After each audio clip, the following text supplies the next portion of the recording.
Hi, my name is Dorian, and this is You, Me, and the Industry, a show where I get to hang out with incredible game developers and talk with them about a wide range of topics. And yep, we still talk plenty about video games on this episode.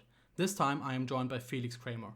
They are an incredible video games producer who worked on games such as the breakout success of 2019, Untitled Goose Game, Towerfall Ascension, and the upcoming game called Tunic. We get to talk about what it's like to juggle multiple projects at once, what a producer does in a video game development studio, and we get into some very interesting theories about some story Pokemon and their genders. You definitely don't want to miss this one. Here we go.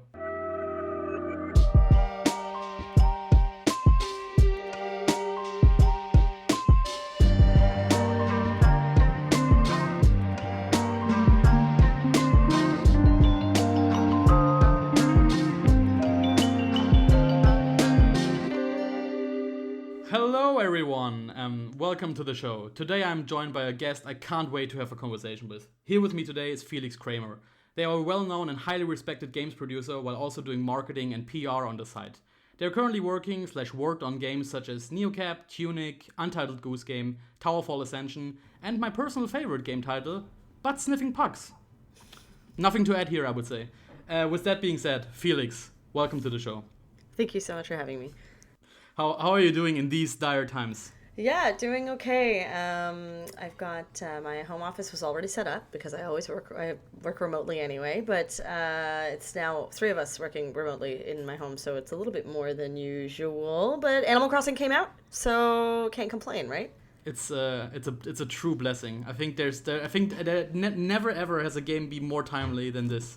Well, maybe it was with Death Stranding who basically called the apocalypse, but sure. This is like a true blessing now, because nothing feels more wholesome than just being an islander on this tiny island with the animals. Yeah, it's funny. I was kind of worried at first that maybe in times of uncertainty, obviously, sometimes some clear goals and clear end to things, like a very clear structure is useful, and I was kind of worried at first that maybe Animal Crossing wouldn't give that to me, that it would be endless and sort of just, no goals, etc., and I might feel a little bit anxiety from it in these weird times. But no, it's really good. It turns out you can only play it for a certain amount every day, really, because you run out of things to do, and that's healthy because that's a solid 6 to 7 hours a day if you really milk it. So, but yeah, it's really good. It's kind of like a task and to keep you busy in these weird times. Yeah, I also feel I kind of like really try to force to continue it to just get a few more miles out of the game. So because it you can technically still continue playing it. It doesn't make a lot of sense, but in these times I would say I'm just like, you know what? Just a few more minutes in this peaceful times with the nice wind blowing through the leaves. I'm just like, just a few more minutes. Absolutely, yeah. It is the most calming game I've ever played. I think I once described it as, when you've got a candle and you don't want to blow it out and you blow gently on it, long breath, and it almost goes out the entire time. It doesn't quite go out, but you can get focus and that's the equivalent. That meditation aspect is the equivalent to Animal Crossing for me. It's the exact same feeling. It's this very calm, slow, focused thing. So yeah. Wow, wonderful. I think they should probably really use this as an advertisement slogan. I think nobody ever, I think you couldn't have paid a marketing team of 20 people to come with a better slogan or a better explanation. But you know what? It comes from the heart. This is why this is why people can't force it with all the big brains. It's true. Yeah, pay me the big bucks. Sure. Yeah. Yeah. With my show, basically, what we usually do is that we let the guests start with a topic they usually bring with, and maybe something they want to basically highlight or something they want to talk about. But with you're a big Lego fan, which I discovered, I am. And even your name on Twitter is Lego Butts. So true. Yeah, I mean, that is because, sorry to cut you off. That is because I love Lego, but it's also because I made the mistake of letting Twitter brand me in 2004 or something stupid. I was like, wouldn't this be funny? And everybody said, yeah. And so then I did it, and now I'm stuck with it. You know that moment where you realize, because now professionally when I introduce myself, I'll be like, oh, hey, I'm Felix. Nice to meet you. Yeah, I'm a producer. And people go, oh, yeah. Are you Lego butts? And it's deeply, deeply embarrassing. Yeah. It's definitely one of those things that I wish I could go back in time a little bit on. But it's good. It's memorable at the very least. You don't forget it. Yeah. So, yeah. I also thought it might be like a joke or like a homage to Larry Butts from Ace Attorney. No, but it should be. Yeah. Now I'm going to start saying it is. I'm going to start saying like, with hindsight, everything is like, yes, I totally planned that. I meant that. Yeah, totally. Yeah.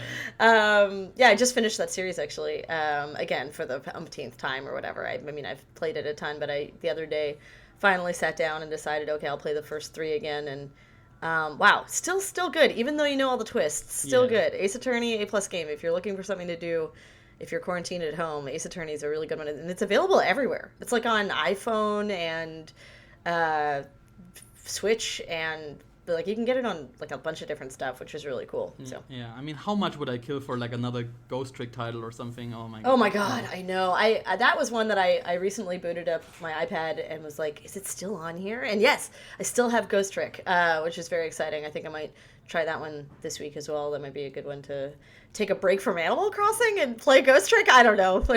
What is life? Yeah. But yeah, Lego.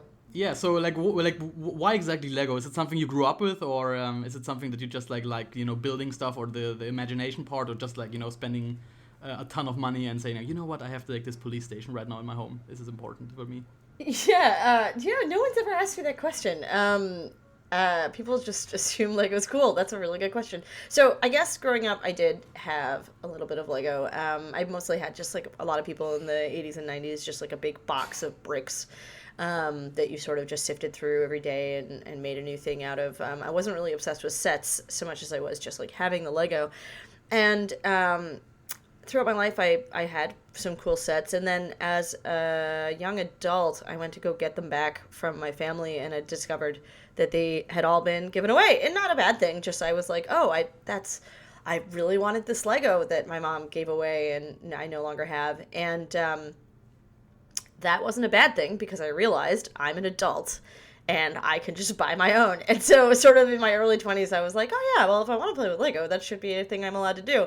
So I started buying some of the sets, and I just discovered that Lego wasn't what I thought it was. It wasn't just like this incredible creation toy that I played with as a kid. It was also this amazing design outlet for some of the, my opinion, best designers on the planet. And so I started to appreciate the details in the sets, not just in the free play stuff. And really early on, I discovered that I get a lot of satisfaction out of following instructions and having a lot of order in my life. So my job is, as you mentioned, is a producer, and a lot of the time what that involves is like taking a big picture, a lot of different unknowns, and sort of organizing them into an actionable plan and making sure that it can be completed. And shipping games is a really hard thing to do, especially indie games, with all these different factors in the world right now.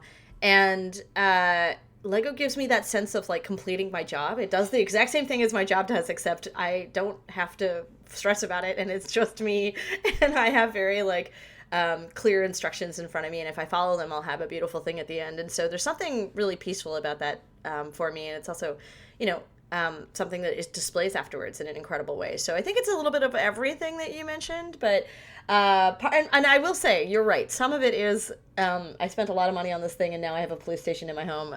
That police station rules, by the way.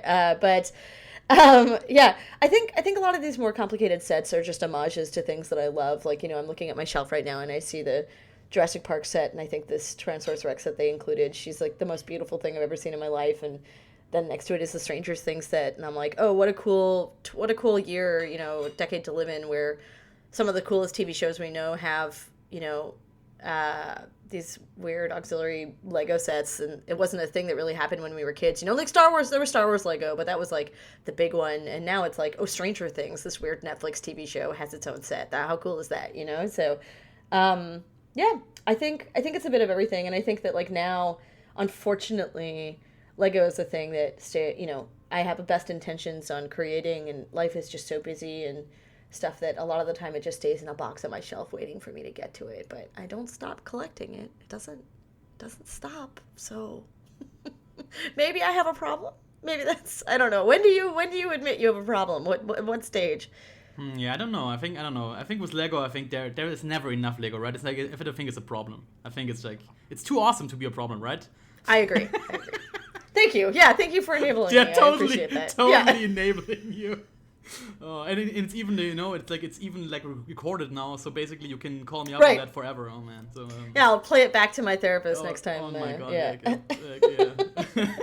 maybe you need to sign something at the end, like a waiver that I'm not responsible for any addiction to Lego, or my bank account. Yeah. Yeah. So like, is there any set you wanna particularly shout out? Is there like one thing you say like you should, like if you like let's say I wanna get into Lego. You say like, you know what, you should start with this one. It's like so satisfying. It's very simple, easy to get in, cheap, and you should try this one. It's highly recommended by me. So any of the creator sets are incredible, and that's just like, it's called Creator. I'm actually going to go to their website right now and double check that it's just called the Creator series. But the cool thing about those is that there's different styles of Creator, and Creator just means like there's no specific theme to it. It's not like a brand or an IP. It's also not just free play. So Creator means all sorts of in between stuff. But the Creator 3-in-1 sets are probably my favorite intro sets. What they are is like a small set that's usually pretty affordable, that comes with 3 different sets of instructions for the same bricks. So you can build like a plane as well as a helicopter as well as a like seaplane or something like that, right? I know that one existed at one point. I have to double check if it still is there. Or this one is a toy store that is also a townhouse, that is also something else, right? And so what happens is you get this set of bricks, and you can free play with it, or you can assemble it and appreciate these details that are going into it and see how bricks are used in different ways in different sets, right? It really opens you up to the idea of the versatility of every brick. I'm about to get really nerdy and start talking about individual bricks. We won't do that this session. We'll have like a special Lego only show where I just talk about each individual brick. But yeah, I think these 3-in-1 creator sets, usually they're like under $50. They're super, super cute. They come with like all sorts of good colors, etc., and some really good minifigs. I think a lot of people are really into minifigures.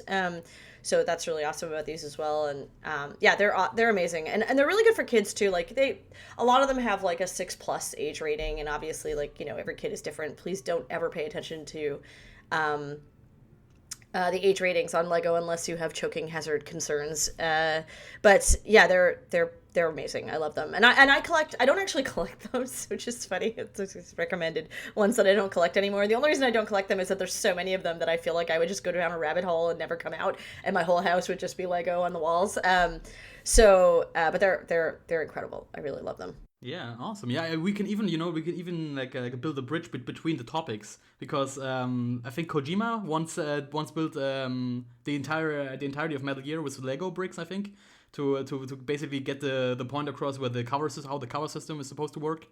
So there you go. That makes sense. There you go. Yeah, that makes sense. Yeah, I would love a Metal Gear level stealth top down Lego set. I think that would be incredible. Yes. Yes, 100%. Yeah, really big fan. And they're starting to do more Lego video game stuff in general, right? I mean, like they have the Overwatch Lego. Yeah. That's wild. That's a real thing that exists. Yeah. The Mario one just announced. Yeah. Oh God, I'm so excited for that. I think that that's a perfect example of how Lego can be used as both like a display object and a tutorial, like an educational tool, right? Because kids and parents and me who doesn't have children, but I will be using it as well to level design. I mean, it's just so cool, you're really making a game in real life that could also be a video game level, but also it teaches you about what level design really is, and you can practically experiment with it, right? And I think that's so neat. Yeah, that sounds really, I don't know, sounds really awesome to me. I think maybe I should get something later after the show. We will talk about that. Yeah. When we sign off, we'll see which one you end up getting. This is not an ad. This is not a paid ad for Lego. I just want to say that out loud right now. I'm not being paid by Lego to do this. This is just my passion. We are open for sponsorships. Yeah, we're definitely open for sponsorships. You can buy us very easily. Just send us Lego and it will be fine. Like we're only 3 episodes in. This can easily be a Lego show. I'm open to it. You know what? Just scrap everything. We're gonna be talking lonely Lego from now on. So before we before we get into something like the producer questions, I saw this one tweet of you, and I'm really curious because I think you never followed up on it, where you basically wrote you have Pokemon started transgender theories, but you can't get into them on social media. Well, oh my god, this isn't social media, okay, so I really want to know now. I love that you saw that and are bringing it up. Okay, wait, let me pull up the Pokemon starters so I get their names right. Pokemon starters, here, wait, let's see. Oh my god. What was the most recent one called? Sword and Shield, I think? Pokemon Sword and Shield, thank you. It's been so long, my brain is like locked it away. Okay, so, right. I do have trans Pokemon starter Sword and Shield opinions. So I love Sobble. I think Sobble is extremely cute.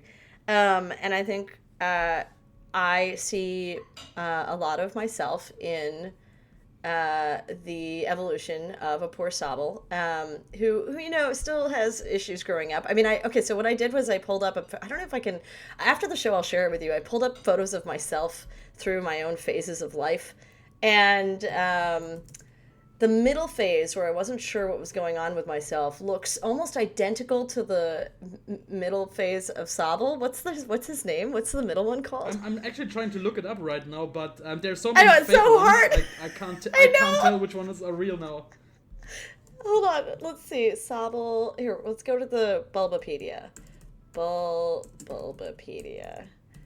Okay, so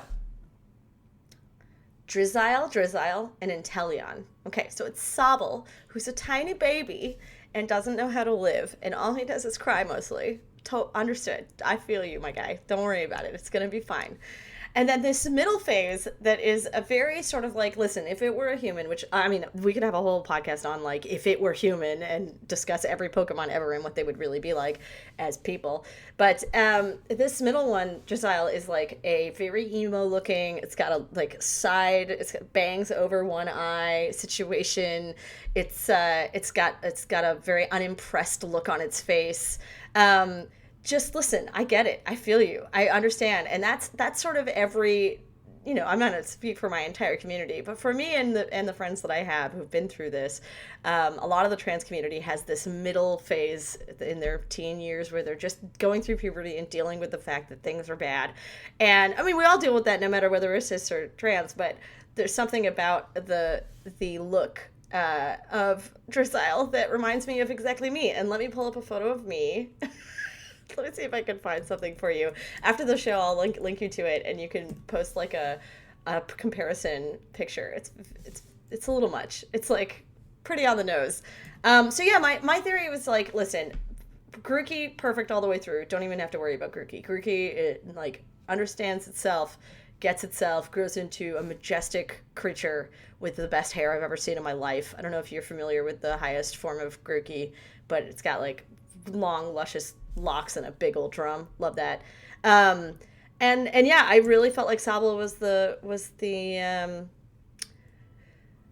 the trans in all of us. Truly, I just deeply relate. I do. Awesome. Yeah. Thanks for clarifying that. I think yeah. Thank you. I think everybody was curious about this tweet. Yeah. Yeah. I mean, let's be honest, the final form of Sobble, Inteleon, has its shit figured out. I'm sorry, I swear, I apologize. But it has itself figured out. It knows for sure what it is. Whatever gender it ended up, it's got it going on. I really like it. It's very confident looking, stands tall, understands how powerful it is. And that's all you can hope for in your life, is to finally get to a point where you understand your own power. Totally, yeah. I can really see it, you know? Yeah. Yeah. Makes sense. Strangely enough, it makes sense. You know, so... I appreciate it. Yeah. Yeah. Yeah, what a great segue to producer questions, of course. Oh, perfect.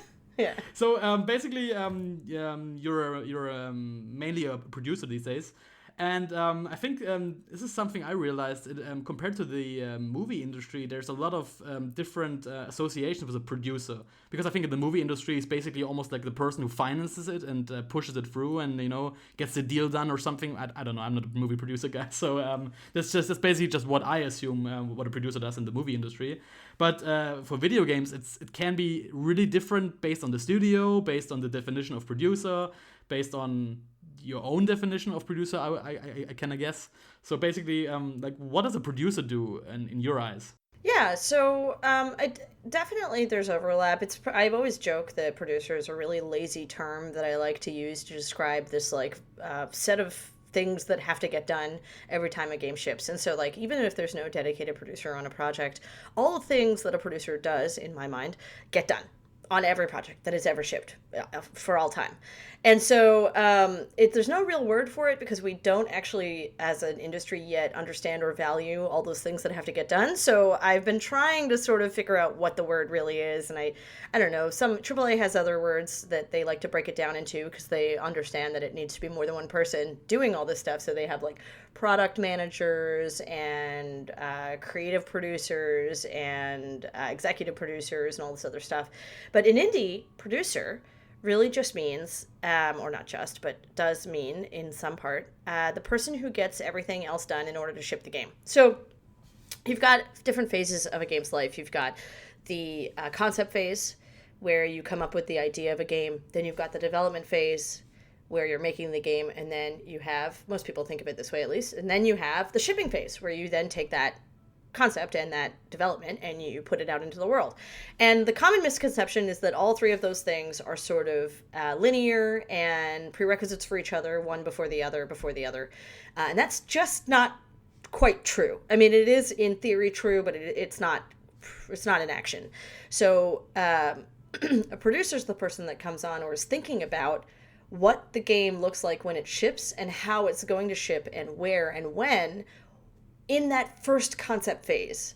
And so a lot of the time in indie, that person is one and the same with the, say, creative director, the person that actually is directing the game itself. They're starting to think about that at the very early stages. On some of the bigger teams, luckily, you have the ability to spread that out over several people. So even in the concept phase, you'll have someone dedicated to looking at it and saying, okay, well, this concept seems like, we need a team of this size, and we need this kind of budget, and we can find it in this way, and it looks like it would take this long, so it's likely we would ship on these consoles or this platform, right? And so that happens really early, ideally, so that you can plan the entire way and make sure you have the resources you need and the timeline and runway that you need in terms of budget and team, etc.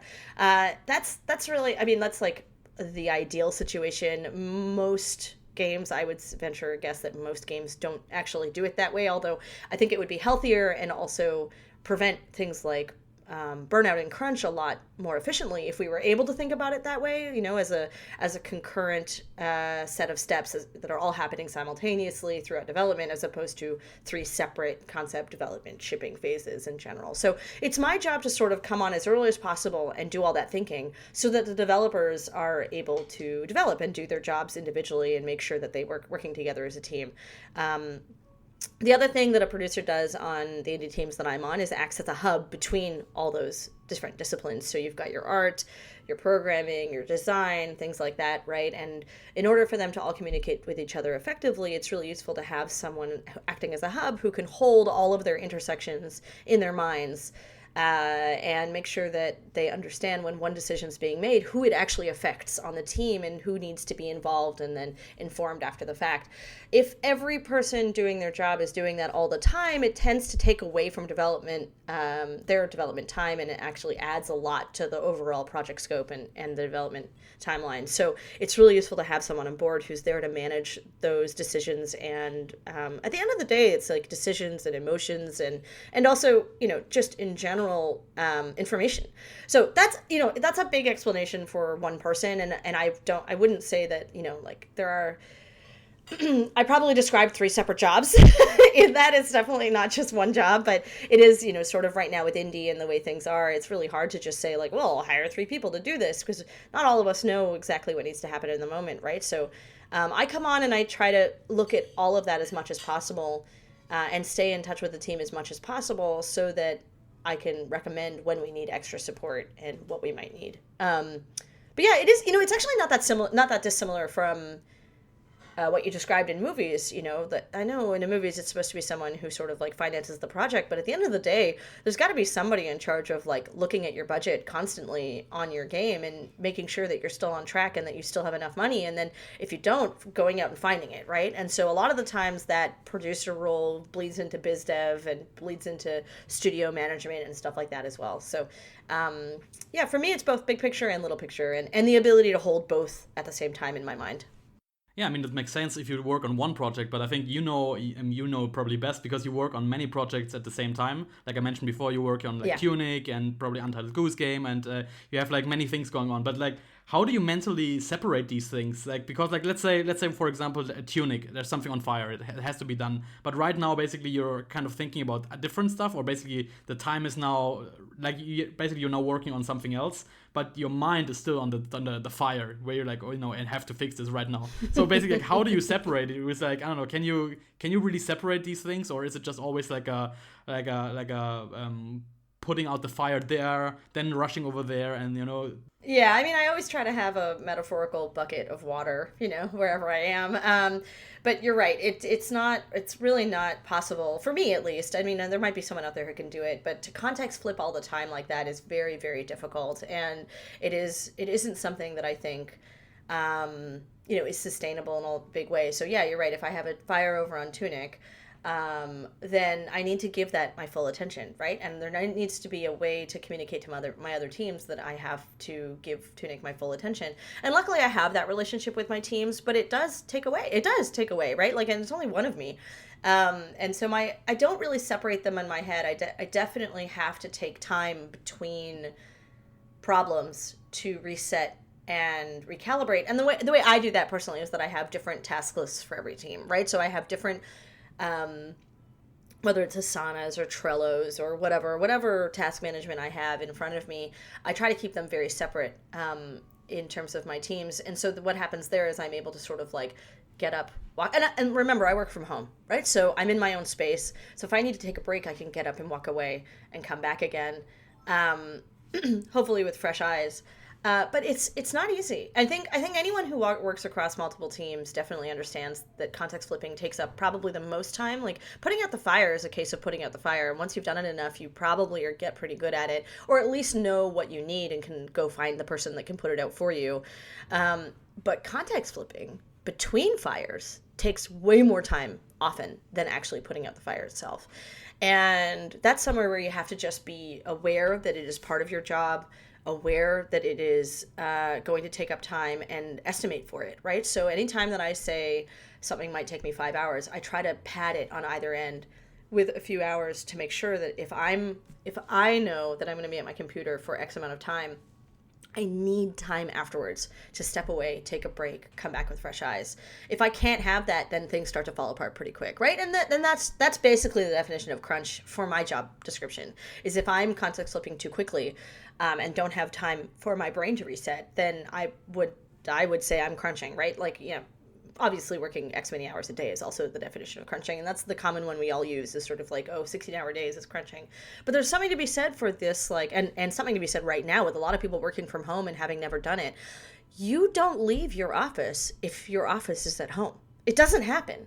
And so you have to take into account this like extra time that your brain needs to spend thinking about things.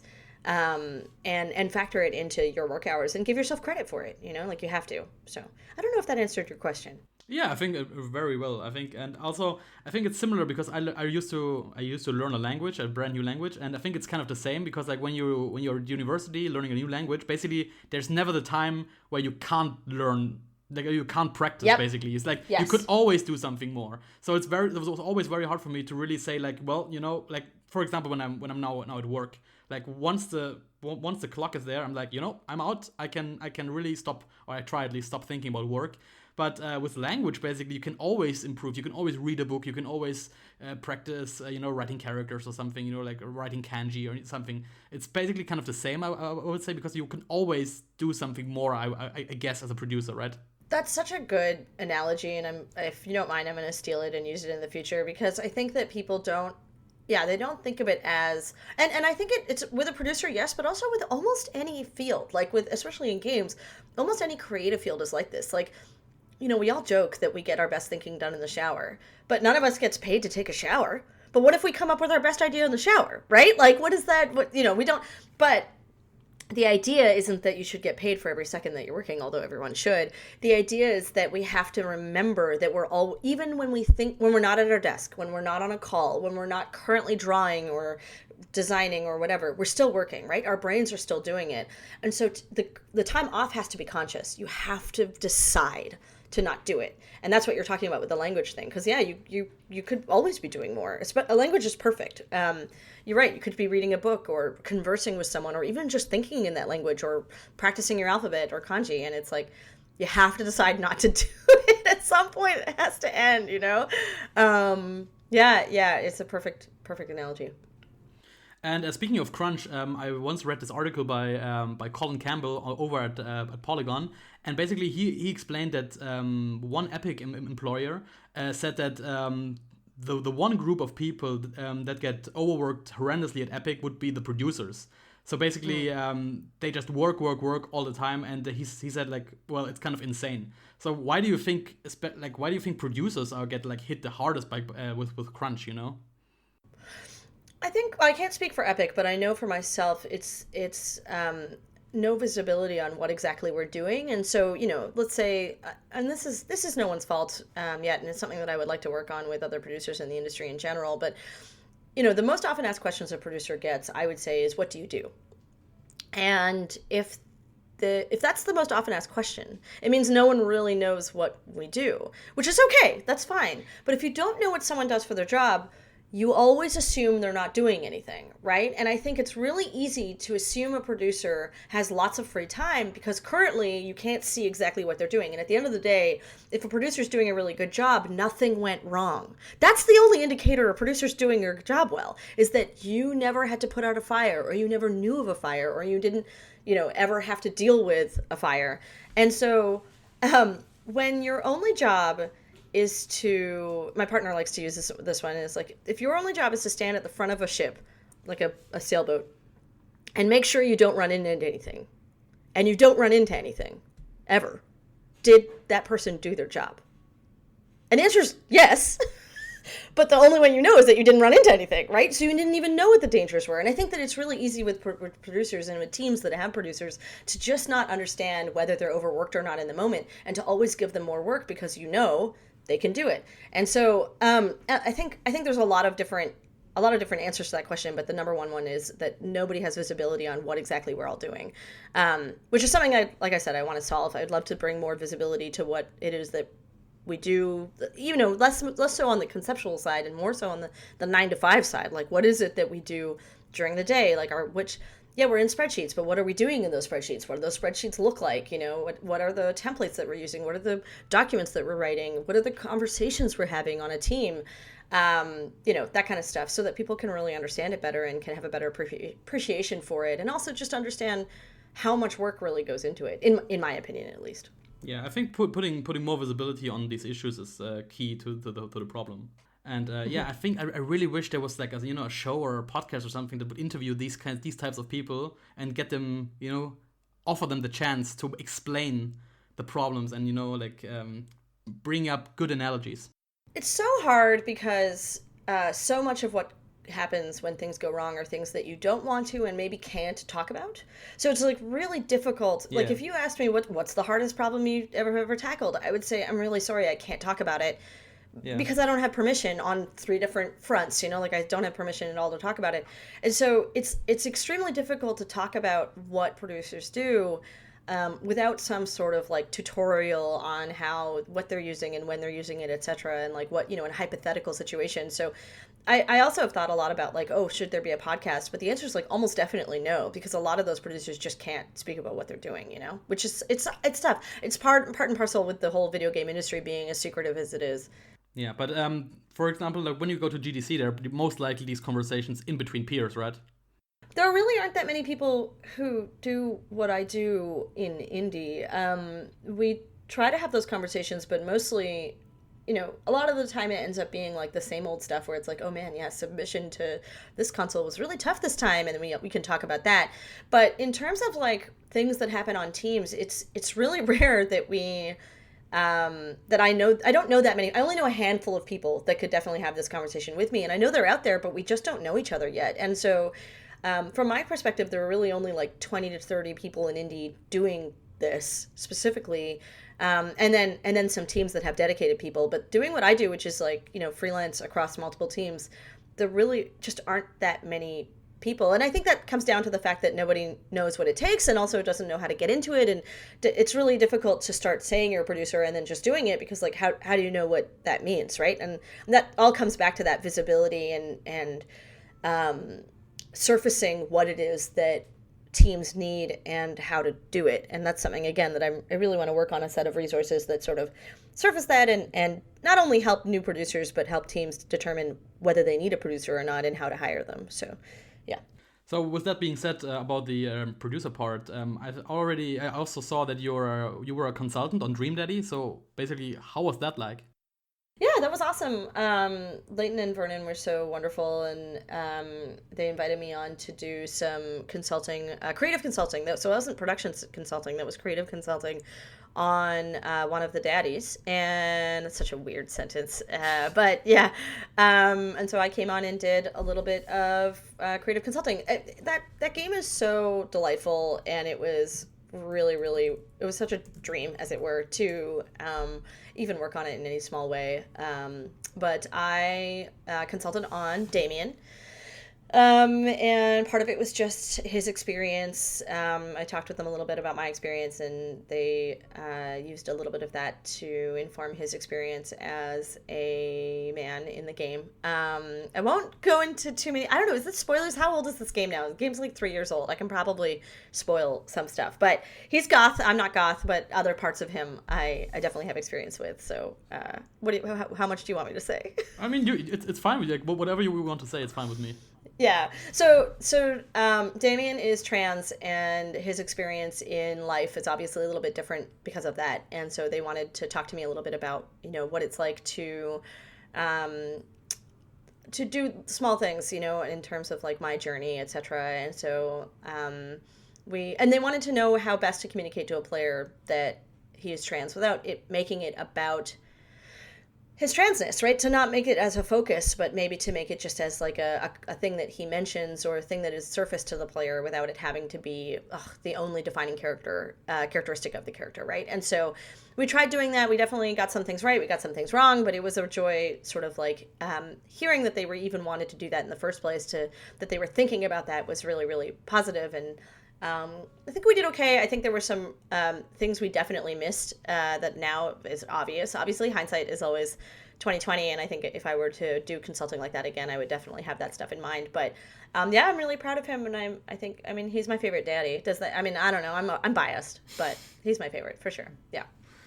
And do you think that basically video games had grown in these kinds of topics, where like with seeing like a game like Dream Daddy becoming as big as it got? Do you think like now video games are like more inclusive, or are they now really tackling these types of issues, or do you think it's still very vague and very like very basic level? I think if you dig and look for the cool stuff, you'll definitely find it. Obviously, I think that AAA has a really long way to go, and even a lot of AA has a really long way to go. Like, I still see a lot of, look at these characters, they're queer, and then I look and it's written by like whatever, 2 straight men, and I'm like, okay. But like I have all sorts of opinions about whether queer media is representative of queer culture and what queer culture even means. But I think that like we're starting to get to a point, less so that the big games are tackling it, and more so that there are more platforms for amazing creative trans and queer people to put their own material out there, right? And so the point is less that the people with power are representing us, but more so that we have the power to represent ourselves. And that's pretty cool. Like, itch.io is amazing, and I'm so glad it exists, because there's just so much cool stuff on there, and if you want it, you can go find it. And Steam is Steam, and the consoles are the consoles, and they're definitely doing better than they used to be, but that's not really the point, right? The point is that all these people with voices should have a place to put their stuff, and I'm hoping that continues.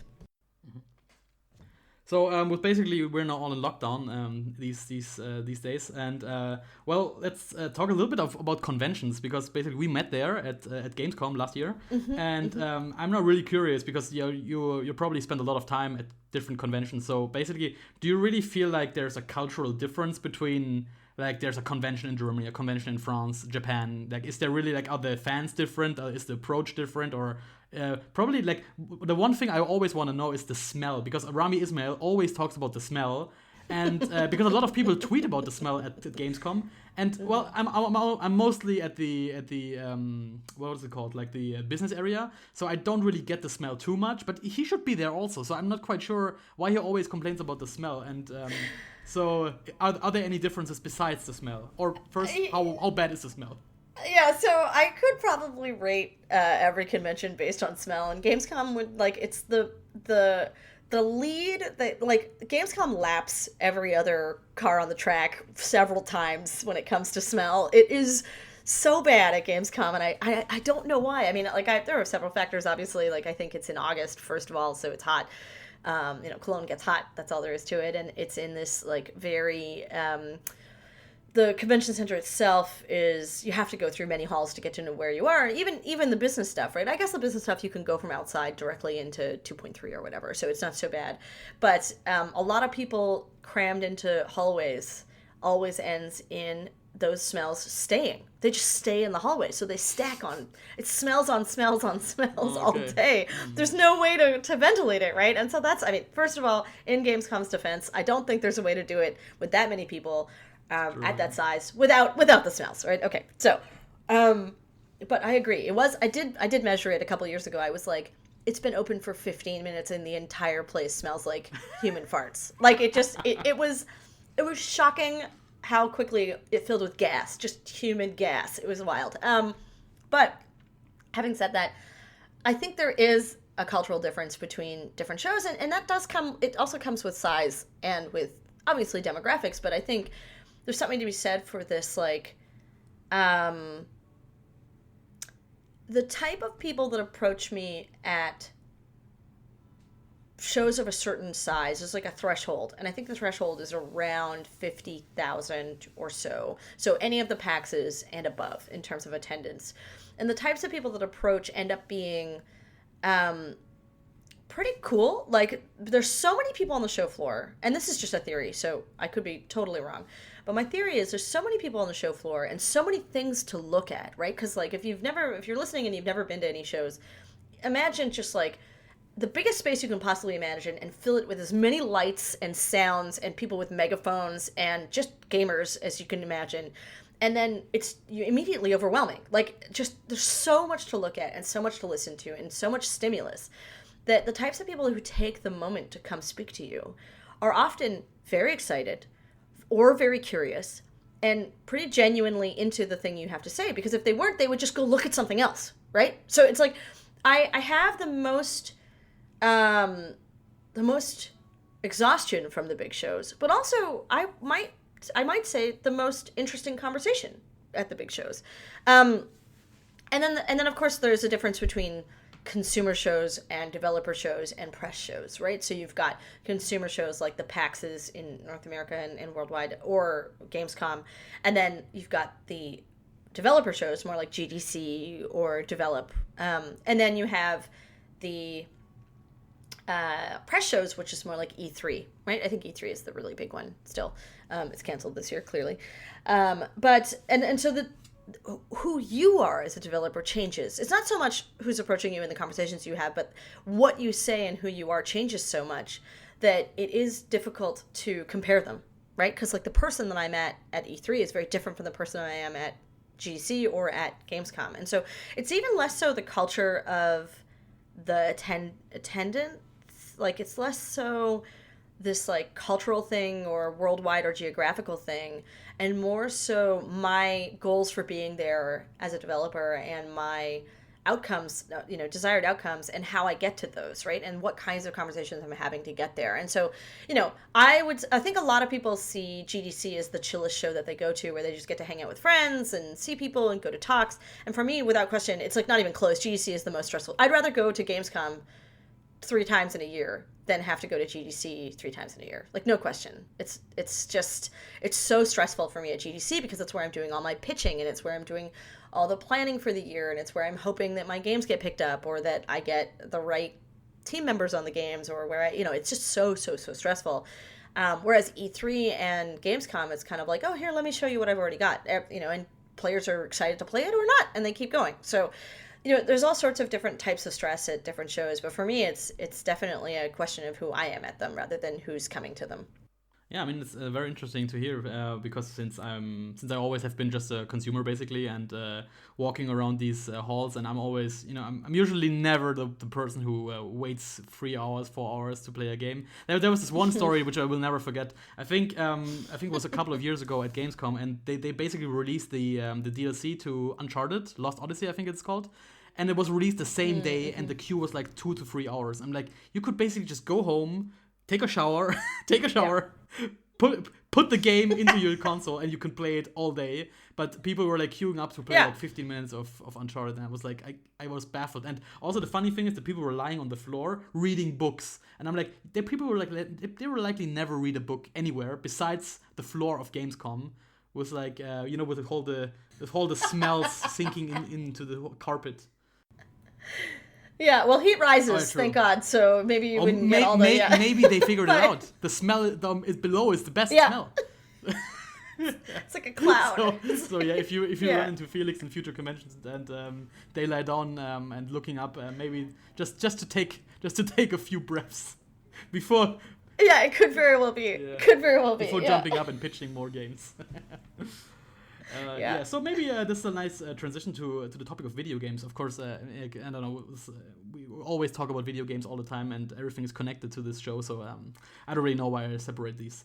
But, with these times now, could you maybe elaborate on why Katamari Damacy is such a very important game for you, and basically how it taught you to be weird, strange, charming, and also taught you basically something about commentary in video games? Yeah, thank you so much for calling me weird, strange, and charming. That's so exciting. That's the best compliment I've ever received, in my opinion. So Katamari Damacy was this weird thing that a friend mentioned to me one time over the phone. Like, it started as just someone saying to me, like, have you heard of this thing? And I don't know, what year was it? It was probably 2000 and, it was during the PS2, the original one. So really sort of early 2000s. And I had just gotten my PS2, and I said, like, no, I don't know what this is. The words you just said don't mean anything, and I don't know what you're saying. And they were like, well, it's just sort of a nonsensical game. I think you should try it. And so they actually mailed me, I believe, their copy, because it was really hard to find. I lived in a small town in Canada, and so they were like, try it out. Here, I'll send it to you. And they sent it to me, and I had never seen anything like it. And that's easy if you've never heard of Katamari Damacy. It is a game about a young prince whose dad is the king of the cosmos, and his dad gets really drunk one night and accidentally knocks all the stars out of the sky.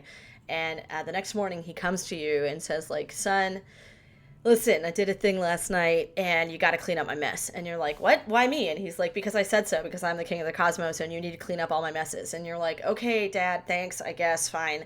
And so your sort of like, alcoholic parent is getting you to just be the adult and fix the universe. And so you are set, the task now is you have a small sticky ball, and you need to roll it and roll things up, just matter, just stuff on Earth.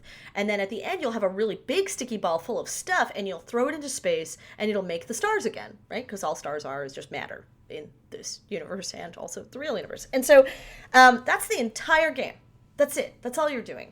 The success fail of the game is like either you pick up enough stuff because he sets a goal for you every time, and he's like, okay, well, this star was this big, this star that I knocked out this guy is this big, here's how much stuff you have to pick up, and you're like, okay, sure. And then you do it. You either do it and it goes into space and he judges you based on how well you did, or you don't do it and he tells you you're absolute trash and that he should have never had you in the first place and it's all your fault, even though he was the one that knocked all the stars out of the sky. It's a pretty grim game, but it's extremely vibrant and extremely beautiful. And so it was my first experience with sort of this feeling of something that I grew up with, because, like, not to get too personal, but I did have a situation in which I was the adult most of the time at home. I held over a lot of responsibility. I had parents who, weren't necessarily, like my mother wasn't necessarily around all the time and was definitely going through a lot herself and taking it out on me. And so I found it very cathartic to sort of look at this and say, like, oh, that's me. Look at me. I know how that feels to have to fix your parents' mistakes.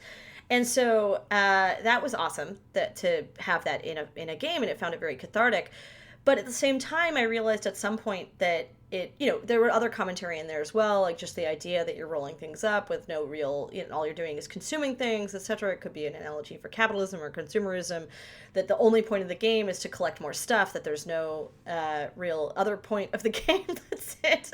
So there is a little bit of commentary in there, and it taught me that games, don't just have to be about war. Because at the time I knew about commentary when it came to very narrative heavy games, whatever, Oregon Trail and stuff like that, or war games, Call of Duty, etc. I'm like, okay, these could be taken as commentary. But this game was juxtaposition. It was like a very vibrant, fun, upbeat world in which you had to sort of look twice to see the hidden messages. And I can't speak for Keita Takahashi, and I don't know if that's what he was intending, but I know it's what I took out of it. And I that was very empowering for me. And so that started me on a sort of journey. I was a teen, so I think it started me on a journey of looking twice at games and trying to find hidden messages, and that was really awesome. But at the same time, it sent me on a journey of wait, this got made? This is the weirdest concept and the most bizarre thing I've ever seen. I am rolling up cows and then stadiums and then continents and then planets into a ball and shooting them into space for my fabulous father to make into stars or something. I don't even know. How did this even get made, and who supported it? And if they supported this, what other weird stuff might they support? And what other space is there in games for just the weirdest stuff, right? And so it was really inspiring on several tiers for me, and it definitely is what taught me that maybe indie games can be a thing, although I wasn't calling them indie at the time. It still didn't occur to me until about 2009 that you could make a game at home and make it this weird and have it be a product, not just a creative vision or a fun thing that you experience, but a product that other people could access and then play themselves. It wasn't until about 10 years later probably that I thought of that. But it definitely opened me up. I think I wouldn't have the career I have today if not for the timing and the headspace I was in when I first played Katamari Damacy. Yeah, I mean, that's quite the endorsement. And if this wasn't enough, I can also highly recommend it. I actually played it the first time this year with the remaster. And I loved it. It was so good. I mean, I don't know. It's still so unique, and it's still so much fun, and it's still charming, timeless graphics. I would say graphics. Can you call it that like that? It's still timeless 100%. Art direction, and it's so awesome. Also, the soundtrack, I recently purchased the vinyl, and I can't wait to get it. And I don't know, it just feels so unique and so, I don't know, also very peaceful. I think this is one I would also recommend during the outbreak right now. So if you're at home trying to figure out what you're gonna play besides Animal Crossing, I would highly recommend picking up Katamari Damacy Reroll, which is on basically everything, right? It's on Switch. I think it's on Switch. It's on Switch, It's on Switch for sure. Yeah. I'm not sure which. I haven't checked to see if it's on anything else, but I know it's on Switch. And if you get a chance and can pick up the older copies, there's 2 for PS2 and 1 for PS3 and 1 for Xbox 360, which is wild. That's a statement. But yeah, they're all really, really good, and they all have. You're right. They are pretty calming. As long as you're okay with a timer on something, that they all have time levels, etc. And so true, that is, it's a little stressful, but I honestly, if you can get over that, there's something to be said for overcoming the idea that if you fail it, it's fine, you can just do it again, and that you'll learn. I always joke that it is my first roguelike, insofar as it is a thing that I failed and did again, and failed and did again, and failed and did again, and I got better at it every single time, and there was narrative in getting better at it every single time. It's obviously not a roguelike, but I joke about how the things I take away from roguelikes are things that I also experienced in Katamari. Yeah, I mean, it could be some. Yeah, I mean, yeah, absolutely. It hits the same notes. So, and also speaking of soundtracks, I know you're the producer of the Tunic soundtrack. Oh, not the Tunic soundtrack. You're the producer of Tunic, and I know the soundtrack is by Lifeformed, which I previously worked with, and I would really how many Lego sets does it need for me to get the soundtrack? I need it in my life. I need it. He doesn't release music anymore. Please. I know. Terrence is so You have to fix me up. It's I'll do my very best. We definitely, are so lucky to have Terrence on board, and he's so talented. So I'm really, really excited. I also want it. So if that's anything, then I'll be pushing for it too. I mean, maybe you could just do like a mid-development transition to just focus on the soundtrack. Just like sure, that's it. Yeah. I think this is actually where the real money lies, and what was the release in the video game and like hitting all the exclusivity deals or something. Nobody cares about this, Just release the soundtrack on Bandcamp, and I'm pretty sure I'll bring it to the team. Okay, fine, perfect. Sure, yeah. So, another question, maybe something out of left field a little bit. I think you got a lot of video game tattoos, basically inspired by video games, I think. And one is of Super Hypercube, right? And it reminds you of something like incremental updates, basically. Is this correct? Yeah, so it's about incremental progress, right? So it's about I don't know if you're listening and you haven't played Super Hypercube. It's not Super Hypercube. It's Super Hexagon is the one that mine is of. Not so Super Hypercube is a game that we made at Polytron. It's separate. The one tattoo I have of is from Super Hexagon. Oh, yeah. And that's a game by Terry Kavanagh, and it's a game that you play primarily on your phone or your PC. And it is about existing as a tiny triangle in the middle of your screen as walls come towards you from all angles, and you just have to hold left or right and avoid the walls. And the longer you last, the higher your levels. So it starts at point, and then if you last 10 seconds you go to line, and if you last 10 seconds more you go to triangle, and if you last 10 seconds more you go to square, and so on until hexagon. And the idea is to last 60 seconds. That's it. That's the whole point of the game, is you just need to survive for 60 seconds. And you really don't. At first you don't at all, and you maybe last a few seconds, and then maybe you last 10 seconds, etc. And so the idea that this game taught me was a lot of the same as Animal Crossing, insofar as it is this like meditative state that you need to enter. The idea that it's going to be okay, and that you're going to make progress, and you are going to keep at it until you do, and that it doesn't have to be stressful. It doesn't have to be. It is quite stressful if you take it that way, but if you can enter a Zen state, then you can probably just play it and not feel, and let that sort of feeling wash over you, and come out the other side very sort of Zen and focused and clear in terms of your intentions. And so Super Hexagon for me was a really important part of me getting into the industry in general. When it came out, I kind of went like, okay, listen, this is it. If this can be an extremely influential game on me and accessible to me via my phone, then I can also make something that is that for other people. I'm sure I can. And so I definitely did the thing that I never recommend doing. Everybody stay in school.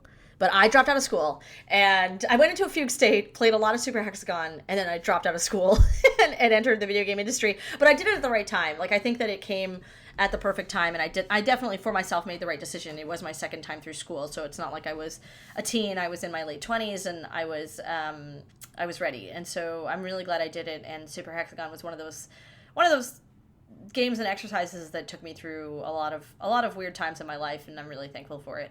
So yeah, so I have on the back of my arm, I've got a tattoo of a point, then a line, then a square, and so on until hexagon. Well, it's really two more, but pentagon and hexagon down the side of my arm, and in a row. And so they are behind me, always reminding me that like it's baby steps, right? Everything you do in life is one step, 1 foot in front of the other. And if you can make it 10 seconds more, you can probably make it 60 seconds more. And if you can make it 60 seconds more, you can probably make it even further than that. And so, yeah. So let's say if you had to get another one that reminds you of something maybe more recent. So let's say you say you're at the tattoo artist place, tattoo studio, basically. Yeah, tattoo studio is what it's called. And let's say you want to get a new tattoo. So is there something that you would consider putting on your body right now, where you say like, this reminded me of something, and this is like really, I think, like a life lesson I took from something. It doesn't have to be video games, but is there something else you would like to? Yeah, I mean, I always have a lot on my mind in terms of video game and not video game related tattoos. I have too many that I like and too many that I want.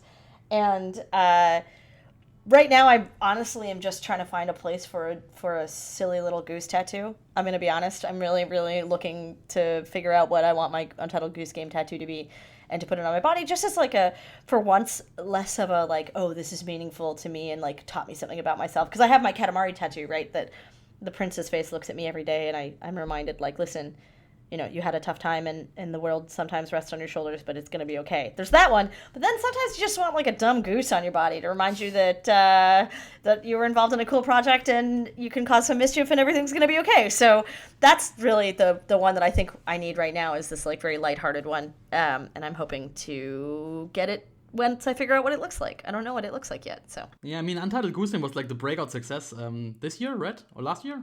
Last year, 2019. Last year, yeah. So basically, like, what was that like to be a part of that whole journey?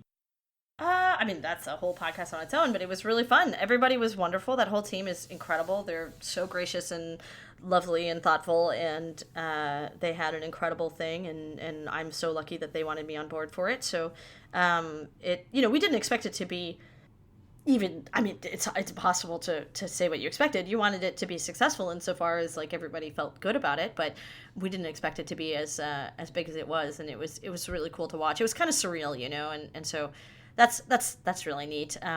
Obviously, there are bigger things in the world than launching a video game, but when you get to bask in the success of launching one, it feels really nice. So it's just how many people were connected with it, and were able to, kids especially, like watching kids connect with that game was the most rewarding part for me, for sure.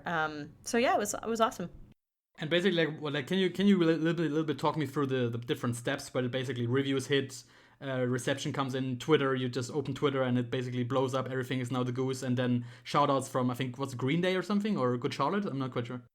Oh god, yeah, that was so weird. Was it? Yeah, like can you maybe talk us through a little bit of like the steps with basically like how what would it be like behind the scenes when you now press the button on launch, and then you wait for the reviews to come in, and then all these kinds of things. Yeah. Well, it was for some of us on the team, it was our first time shipping a game, and so it was like amazing that Panic put all the work and effort into getting that done for the first time on their side, and honestly, from my side, it was pressing. Someone pressed launch, and I got to watch Twitter get very excited in different time zones. That was weird that it came out in Australia first. It was so strange. It was like watching it a day ahead. It was like being back in time, super strange, but. Then on top of that, it was mostly just suddenly realizing that there were too many things to post in Slack. Like, there were memes, and those were cool, but then there were suddenly Brexit signs, and those were weird. And then there were, like, 3D printed geese. That was awesome. And then there was, like, it was just, we have a Slack, and one of the channels in the Slack is just to post clips of things that we see, that we think are cool. And so we can all keep up with them, and that just filled up really quickly, and so it was sort of overwhelming, but luckily we had lots of people in that room posting stuff, and you kind of just had to scroll back through it and look and sort of let your eyes glaze over. And I think there's something really magical about the idea that we had something like Slack in that moment, because I don't think we would have been able to do it had it just been like email, right? Like, I know some games that were made entirely over email, and I'm like, this would have been a wild experience had we not had a room dedicated to looking at memes and discussing them and seeing, fan art and really just basking in it. So yeah, that was awesome. And just maybe like one or two questions more about how being a producer and basically doing things like Untitled Goose Game. Do you think basically the success of something like this, it kind of makes you realize that basically nowadays anything can be successful, and basically you can never truly expect something to be successful or not successful at all? I thought that from the beginning. I've always had that sort of opinion about video games in general. It's impossible to know, and it's also it's impossible to predict, and all you can really do is hope that you're making something that people connect with, and that maybe you'll make enough money to break even on. And so that's been my sort of philosophy in games from the get-go, and I've been really lucky to be on multiple teams that got to see success even with that sort of outlook. But Goose is something that I think was probably one of the safest and most accessible bets I've ever made in my life, where I was like, everybody loves to be a bad goose. Like, everybody's gonna love being a bad goose. I just didn't think that many people would even know about it, right? I just didn't think it would make that many people, it would hit that many people in general, and that they would get their hands on it. And so, but everybody who plays it and sort of like needs an outlet, I think it's like still one of the best examples of accessible mischief and not violence. Violence isn't the right word, but that sort of same feeling that people get where they're like, I just want to be aggressive. I want to sign on to Destiny and be aggressive. And it's like, yeah, or be a goose and be aggressive. And it's just very, very accessible. So like, while you can't predict a success or a failure, and you can't predict what people are going to connect with, there's certain things that video games do, and one of them is have an outlet for frustration or aggression, etc. And I think this is one of the best and most mild ways of doing it. So it definitely had, in my mind, a good chance of survival. Yeah, I think it's kind of crazy that it won so many awards now, and basically it's such a cheerful game. I don't know. Is it cheerful? Is it just a lighthearted game? I would say. Yeah, it's very lighthearted, and I would say it's also very charming, right? I think that's the biggest one. It's extremely charming, and the goose has so much life and personality, and because of that, you're so excited to keep exploring as it, right? And so, I think it's not just joyous, it's not just gleeful, it's also just deeply, deeply charming. The guys did an amazing job at that. Yeah, I think that's a perfect note to end it, I would say. And speaking of Untitled Goose Game, is there anything that basically you want to plug right now? Whether people can find you or what you are currently working on besides Tunic? Oh man, I always get asked this question and then I forget all the projects I'm working on and I feel really guilty and that I'm going to miss somebody. But as of right now, I can list the things I'm on and you can find me at any of these things. So if you're a developer and you're listening and you have a game that you would like to pitch and it has a narrative focus, then I work I'm a scout for a publisher called Fellow Traveler, and we publish primarily narrative focused games. So that would be awesome. You can go to fellowtraveler.games or .games.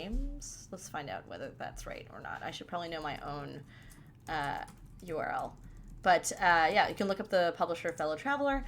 And fellowtraveler.games. I got it right. Whew. Okay, we're fine. I know my own URL. So that one, you can go there and you'll see the contact page and you can contact me through there. Always looking for new awesome content. I'm working on several games, like you mentioned, Tunic over at Finji. I also work with Finji on all their other games. We recently announced a game called Chicory, which is an awesome story about a dog who paints the world. It's super, super awesome. I'm working on Sobble. I don't know if you've heard of Sobble. It's a game coming out from Raw Fury and Shedworks. No announced date on that yet, but I'm excited on that one. That one's been a total joy to work on as well. And I'm working over at Polytron on some unannounced stuff. I'm not talking about that. We don't talk about that one yet. That one's secret still. Awesome, yeah. Oh, maybe one follow-up question to that. Have you seen the movie, Indie Game, the movie? Yeah, of course. So was it kind of bizarre, like, I don't know when you basically joined, but was it kind of bizarre to see the reception on the movie and like basically how people now interpret these kinds of things and basically say like, like this person looks like insane or these people look not look unhealthy or like this person seems kind of boring or these feel awesome. Like, I don't know, is it like kind of weird to see this movie and then you feel like, well, I don't know, I know these people, these are all awesome, or some of them are awesome. Yeah, I think it was a movie, right? And so there, it only captures a tiny sliver of who everybody is, and so I think it highlighted a lot of what it was like back then. I mean, remember the movie's really old now too. Like, it's however many Indie Game. The movie is like 8 years old now. It's 2012. Yeah, it's 8 years old. So it's one of those things that back then life was very different than it is now, and we were all different people. And so I think. I look at it, I haven't watched it in a long, long time, but I look at it and I'm like, no, it makes sense. Pretty much everything in there makes a lot of sense, but it's definitely something to keep in mind that it's just a fraction of who everybody is, depending on which interview you're looking at. That's not the full story every time. So, but it's not that weird. I think, honestly, if people ask me if it's weird, and I'm like, no, it's pretty on point. Like, I don't know. I feel like, all of us have different facets of ourselves, and it was a stressful time, and it still is a stressful time. It's just different types of stress now. So I think if a documentary came out today, it would be almost as intense, but in a totally different way, honestly, and you would interview different people, right? So, yeah. Yeah, totally. All right, yeah, then thanks so much for doing this interview, and even though you're probably kind of thinking about different stuff right now, but I've had a lovely time, and I'm pretty sure the people will also like it. And for myself, you can follow us at Yumi Industry on Twitter and also on Instagram. And we're on iTunes, Spotify. You can rate us there. You can do whatever. You can do, goose memes. I'm open to it. You can also follow me at Dorian Chow on Twitter.